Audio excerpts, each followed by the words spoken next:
wants to know how the first ride went on the Maico 620. So I'm going to tell you about what happened. So the first thing was that the bike vibrated really bad. So I went down the street with it, I'm holding on like this and the whole bike is just shaking. Every time I would give it some gas, I couldn't go more than half throttle. I mean, I couldn't even go more than even quarter throttle. As soon as I started getting the RPMs up, the whole bike was shaking so bad like this, I couldn't hold on to the bike. And so we go in and I just couldn't hold on. So I couldn't scream it really. So then I kept trying to shift it and get into higher gears and keep it low RPM. And then as soon as I started getting on it, the trails, the front end started getting really squirrely. It was shaking so bad. So it was a lot of work just to hold on to the bike.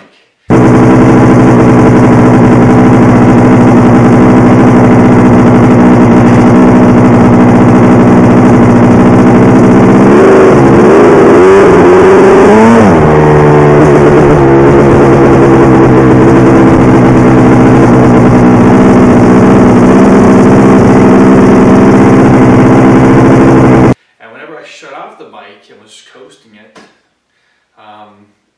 It actually was really good handling.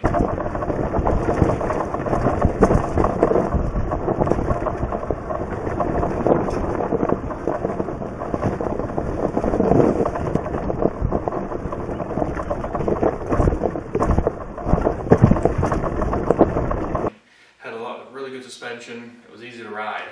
But as soon as the motor was on, it was shaking so bad that I just couldn't ride it. So that was the first thing that was a problem. The starting part was easy.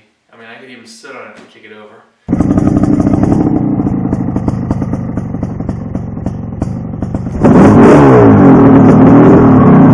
It actually starts up really easy. But yeah, that was the first part, was that. And then how I had routed the coolant of from the hoses on top. So I had used this hose, and this hose here, when I had it on top like this, these aren't that tight, and these hose clamps didn't really give it too much tightness as far as whenever it got really hot, it actually came out of here. It came through that. The seal wasn't that good. And plus, it's this long. So it was going from one radiator down and up. And so, in the other bikes, it's supposed to be shorter, it's supposed to be more flat, like level. And so I changed that now. And we can take a look at that. So then, when that happened, I also saw one more thing.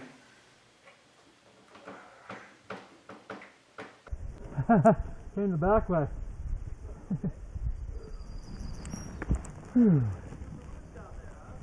But uh-oh. Shit.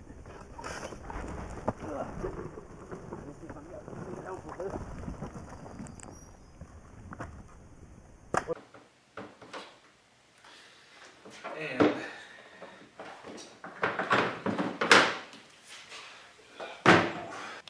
so, as you can see, this is routed over here now. You know, just like my other bike is.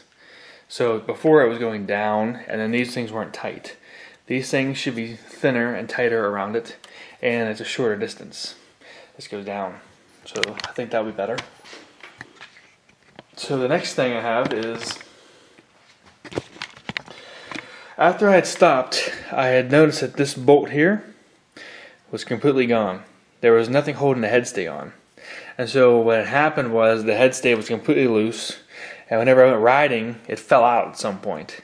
And I'm thinking it was always loose, because it was always vibrating really bad. So at the end of the ride, I put this in. I found it on my toolbox, put this in, went for a ride. It was 200% better.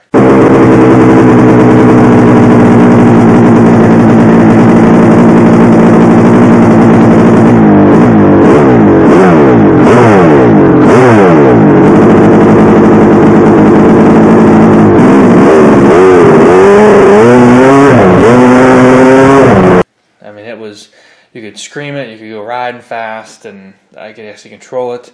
There was no squirreliness anymore. It was like night and day better. So yeah, before it was not rideable at all. And I was thinking when I was riding it, maybe check some of the motor mounts, but after I had stopped, I noticed that was missing, so that was the problem, the head stay. And boy, that it is, it makes a huge difference. So definitely, this bike is not rideable whenever it's vibrating that bad. So the other thing was the clutch. So the clutch is extremely grabby. I did put a bleeder on it now, as you can see. I've added this bleeder. I'll have to see next time, but I'm thinking it's probably still gonna be grabby. I mean, I think that just this bike is just, you know, the clutch is really tight to make sure that you don't slip because it has so much power. This bike has 76 horsepower, so I think that that's just the problem. But I think the first thing is getting it to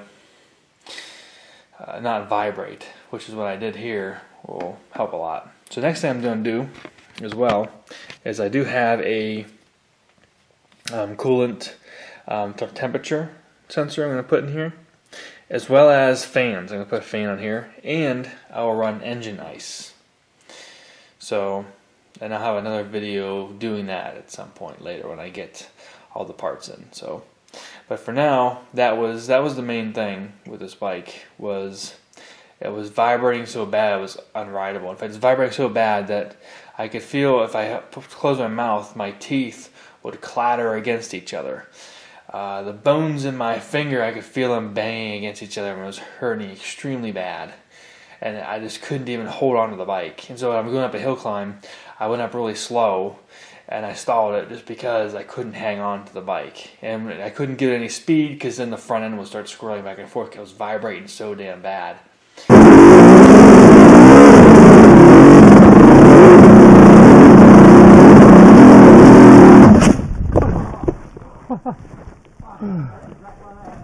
But now that I fixed the head bolt, it feels like night and day different when I went down the street. I could scream it and I could ride it, and much better. So that was the first riding experience on this. And so the main thing I'm trying to do now is fix all the issues I saw, which was the coolant, the clutch, and then the brake, which I've already fixed. So, alright, so that's my summary of the 620 ride.